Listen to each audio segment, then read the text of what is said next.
Irritable bowel syndrome treatment requires a multidisciplinary approach, and it's really about focusing on the patient's symptoms and improvement in their symptoms.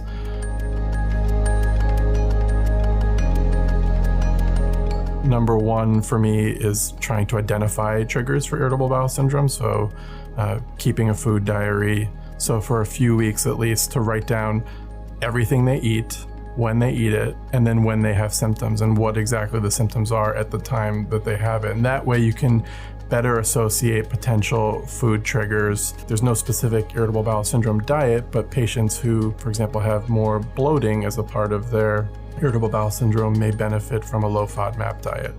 Broccoli, cauliflower, things that are generally healthy can lead to significant bloating. In addition to the foods, it's important to record any psychological triggers, stress, anxiety, depression episodes, because that can also play a role.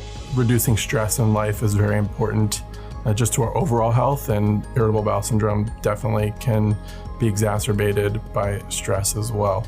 Generally, I will work very closely with a nutritionist, try and work with a psychologist as well to get at cognitive behavioral therapies for IBS, including hypnotherapy, which can be very beneficial for patients. Low doses of certain antidepressants to help modulate the brain-gut connection and maybe decrease some of the pain response for patients.